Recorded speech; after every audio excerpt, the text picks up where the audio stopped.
श्रद्धालुओं, जय श्री कृष्णा, जय श्री राम, जय श्री राधे राधे, जय श्री महाकाल। इस वीडियो में आपको श्रवण कराएंगे युधिष्ठिर आदि का भीष्म जी के पास जाना और भगवान श्री कृष्ण की स्तुति करते हुए भीष्म जी का प्राण त्याग करना। सूत जी कहते हैं, इस प्रकार राजा युधिष्ठिर प्रजाद्रोह से भयभीत हो गए। फिर सब धर्मों का ज्ञान प्राप्त करने की इच्छा से उन्होंने कुरुक्षेत्र की यात्रा की, जहाँ भीष्म पितामह सरसैया पर पड़े हुए थे। शौनकादि ऋषियों उस समय उन सब भाइयों ने स्वर्ण जटित रथों पर, जिनमें अच्छे अच्छे घोड़े जुटे हुए थे, सवार होकर अपने भाई युधिष्ठिर का अनुगमन किया। उनके साथ व्यास, धौम आदि विप्र भी थे। शौनक जी अर्जुन के साथ भगवान श्री कृष्ण भी रथ पर चढ़कर चले। उन सब भाइयों के साथ महाराज युधिष्ठिर की ऐसी शोभा हुई मानो यक्षों से घिरे हुए स्वयं कुबेर ही जा रहे हों। अपने अनुचरों और भगवान श्री कृष्ण के साथ वहां जाकर पांडवों ने देखा कि भीष्म पितामह स्वर्ग से गिरे हुए देवता के समान पृथ्वी पर पड़े हुए हैं। उन लोगों ने उन्हें प्रणाम किया।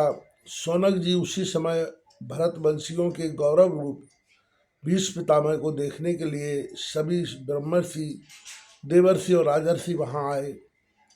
पर्वत, नारद, धौम, भगवान व्यास, बृहदश्व, भारद्वाज शिष्यों के साथ परशुराम जी, वशिष्ठ, इंद्र, प्रमथ, त्रित, ग्रत, शमद, अशित, कक्षीवान, गौतम, अत्रि, विश्वामित्र, सुदर्शन तथा और भी सुखदेव आदि शुद्ध हृदय महात्मागण एवं शिष्यों के सहित कश्यप, अंगिरा पुत्र बृहस्पति आदि मुनिगण भी वहां पधारे।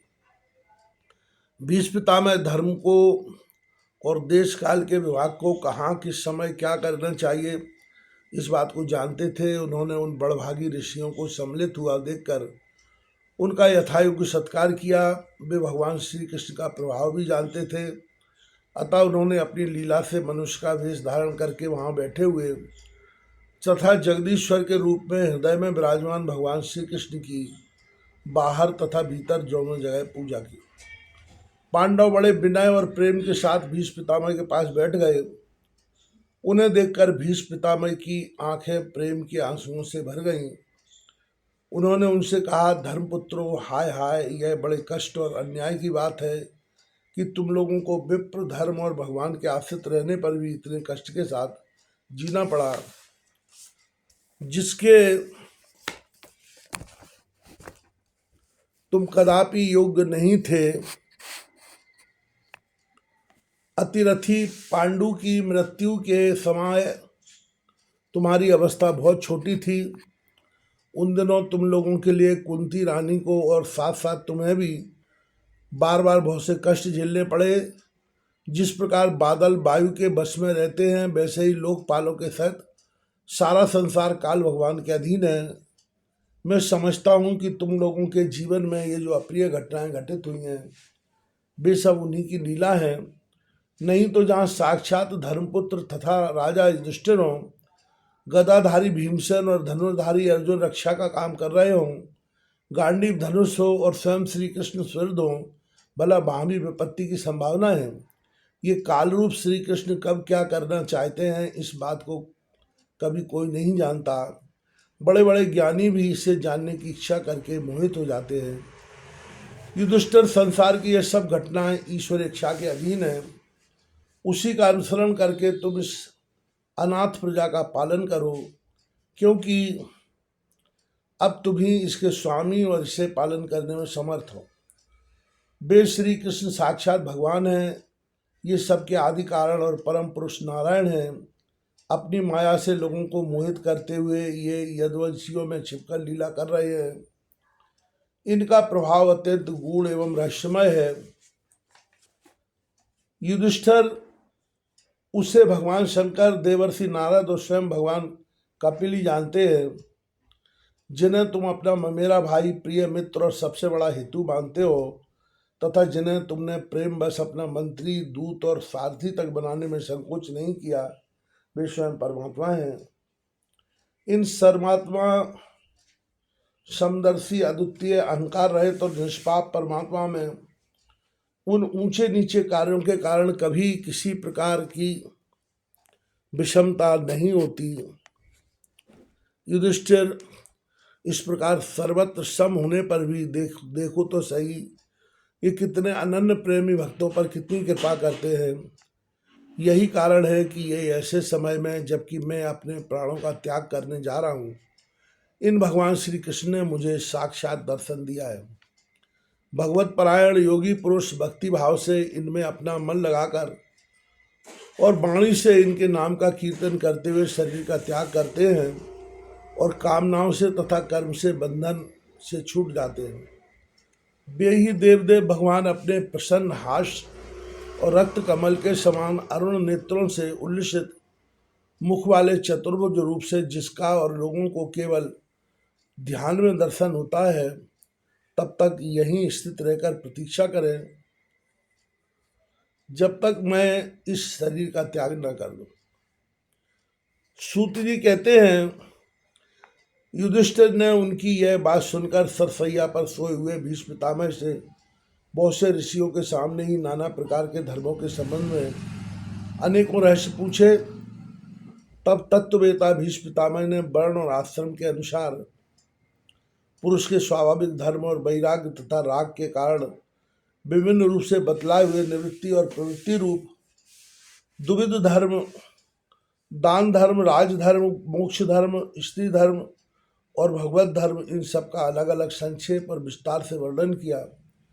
शौनक जी इनके साथ ही धर्म, अर्थ, काम और मोक्ष, इन चारों पुरुषार्थों का तथा इनकी प्राप्ति के साधनों का अनेकों उपाख्यान और इतिहास सुनाते हुए विभाग सा वर्णन किया। भीष्म पितामह इस प्रकार धर्म का प्रवचन कर ही रहे थे कि वह उत्तरायण का समय आ पहुंचा, जिसे मृत्यु को अपने अधीन रखने वाले भगवत परायण योगी लोग चाहा करते हैं। उस समय हजारों रथियों के नेता भीष्म पितामह ने वाणी का संयम करके मन को सब ओर से हटाकर अपने सामने स्थित आदि पुरुष भगवान श्री कृष्ण में लगा दिया। भगवान श्री कृष्ण के सुंदर चतुर्भुज विग्रह पर उस समय पीताम्बर फहरा रहा था। भीष्म जी की आंखें उसी पर एकटक लग गईं। उनको शस्त्रों की चोट से जो पीड़ा हो रही थी, वह तो भगवान के दर्शन मात्र से ही तुरंत दूर हो गई तथा भगवान की विशुद्ध धारणा से उनके जो शुभ अशुभ शेष थे, वे सभी नष्ट हो गए। अब शरीर छोड़ने के समय उन्होंने अपनी समस्त इंद्रियों के वृत्ति विलास को रोक दिया और बड़े प्रेम से भगवान की स्तुति की। भीष्म जी ने कहा, मृत्यु के समय में अपनी यह बुद्धि जो अनेक प्रकार के साधनों का अनुष्ठान करने से अत्यंत शुद्ध एवं कामना रहित हो गई है, यदुवंश शिरोमणि अनंत भगवान श्री कृष्ण के चरणों में समर्पित करता हूँ, जो सदा सर्वदा अपने आनंदमय स्वरूप में स्थित रहते हुए ही कभी विहार करने की, लीला करने की इच्छा से प्रकृति को स्वीकार कर लेते हैं, जिससे यह सृष्टि परंपरा चलती है, जिनका शरीर त्रिभुवन सुंदर एवं श्याम तमाल के समान सांवला है, जिस पर सूर्य रश्मियों के समान श्रेष्ठ पीताम्बर लहराता रहता है और कमल सदृश मुख पर घुंघराली अलके लटकती रहती है, उन अर्जुन सखा श्री कृष्ण में मेरी निष्कपट प्रीति हो। मुझे युद्ध के समय की उनकी वह विलक्षण छवि याद आती है। उनके मुख पर लहराते हुए घुंघराले बाल घोड़ों की टाप की धूल से मटमैले हो गए थे और पसीने की छोटी छोटी बूंदें शोभायमान हो रही थीं। मैं अपने तीखे बाणों से उनकी त्वचा को बींध रहा था। उन सुंदर कवच मंडित भगवान श्री कृष्ण के प्रति मेरा शरीर, अंतःकरण और आत्मा समर्पित हो जाए। अपने मित्र अर्जुन की बात सुनकर जो तुरंत ही पांडव सेना और कौरव सेना के बीच में अपना रथ ले आए और वहां स्थित होकर जिन्होंने अपनी दृष्टि से ही शत्रु पक्ष के सैनिकों की आयु छीन ली, उन पार्थ सखा भगवान श्री कृष्ण में मेरी परम प्रीति हो। अर्जुन ने जब दूर से कौरवों की सेना के मुखिया हम लोगों को देखा, तब पाप समझकर वह अपने स्वजनों के वध से विमुख हो गया। उस समय जिन्होंने गीता के रूप में आत्मविद्या का उपदेश करके उसके सामयिक अज्ञान का नाश कर दिया, उन परम पुरुष भगवान श्री कृष्ण के चरणों में मेरी प्रीति बनी रहे। मैंने प्रतिज्ञा कर ली थी कि मैं श्री कृष्ण को शस्त्र ग्रहण कराकर छोड़ूंगा। उसे सत्य एवं ऊंची करने के लिए उन्होंने अपनी शस्त्र ग्रहण न करने की प्रतिज्ञा तोड़ दी। उस समय वे रथ से नीचे कूद पड़े और सिंह जैसे हाथी को मारने के लिए उस पर टूट पड़ता है, वैसे ही रथ का पहिया लेकर मुझ पर झपट पड़े। उस समय वे इतने बेग से दौड़े कि उनके कंधे का दुपट्टा गिर गया और पृथ्वी कांपने लगी।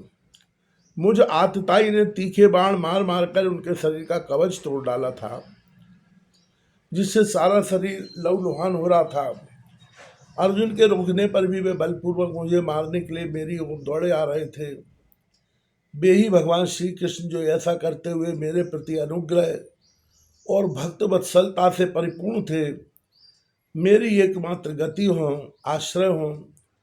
अर्जुन के रथ की रक्षा में सावधान जिन श्री कृष्ण के बाएं हाथ में घोड़ों की रास थी और दाहिने हाथ में चाबुक, इन दोनों की शोभा से उस समय जिनकी अपूर्व छवि बन गई थी, तथा महाभारत युद्ध में मरने वाले वीर जिनकी इस छवि का दर्शन करते रहने के कारण शारूप्य मोक्ष को प्राप्त हो गए, उन्हीं पार्थ सारथी भगवान श्री कृष्ण में मुझ मरणासन की परम प्रीति हो,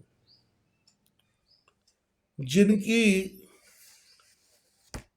लटकीली सुंदर चाल, हाव भावयुक्त चेष्टाएं, मधुर मुस्कान और प्रेम भरी चितवन से अत्यंत सम्मानित गोपियां रासलीला में उनके अंतर्ध्यान हो जाने पर प्रेमोन्माद से मतवाली होकर जिनकी लीलाओं का अनुकरण करके तन्मय हो गई थी, उन्हीं भगवान श्री कृष्ण में मेरा परम प्रेम हो। जिस समय युधिष्ठिर का राजसू यज्ञ हो रहा था, मुनियों और बड़े बड़े राजाओं से भरी हुई सभा में सबसे पहले सबकी ओर से इन्हीं सबके दर्शनीय भगवान श्री कृष्ण की मेरी आंखों के सामने पूजा हुई थी, वे ही सबकी आत्मा प्रभु आज इस मृत्यु के समय मेरे सामने खड़े हैं। जैसे एक ही सूर्य अनेक आंखों से अनेक रूपों में दिखते हैं, वैसे ही अजन्मा भगवान श्री कृष्ण अपने ही द्वारा रचित अनेक शरीरधारियों के हृदय में अनेक रूप से जान पड़ते हैं। वास्तव में तो वे एक और सबके हृदय में विराजमान हैं ही। उन्हीं इन भगवान श्री कृष्ण की भेद भ्रम से रहित होकर प्राप्त हो गया।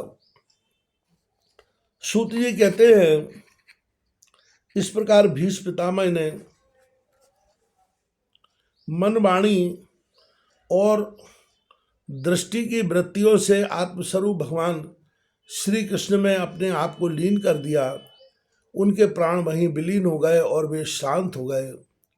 उन्हें अनंत ब्रह्म में लीन जानकर सब लोग वैसे ही चुप हो गए, जैसे दिन के बीत जाने पर पक्षियों का कलरव शांत हो जाता है। उस समय देवता और मनुष्य नगारे बजाने लगे, साधु स्वभाव के राजा उनकी प्रशंसा करने लगे और आकाश से पुष्पों की वर्षा होने लगी। शौनक जी, युधिष्ठिर जी ने उनके मृत शरीर की अंत्येष्टि की क्रिया कराई और कुछ समय के लिए वे शोक मग्न हो गए। उस समय मुनियों ने बड़े आनंद से भगवान श्री कृष्ण की उनके रहस्यमय नाम ले लेकर स्तुति की। इसके पश्चात अपने हृदयों को श्री कृष्णमय बनाकर वे अपने अपने आश्रमों को लौट गए। तदनंतर भगवान श्री कृष्ण के साथ युधिष्ठिर हस्तिनापुर चले आए और उन्होंने वहाँ अपने चाचा धृतराष्ट्र और तपस्विनी गांधारी को ढाढ़स बंधाया। फिर धृतराष्ट्र की आज्ञा और भगवान श्री कृष्ण की अनुमति से समर्थ राजा युधिष्ठिर अपने वंश परंपरागत साम्राज्य का धर्मपूर्वक शासन करने लगे।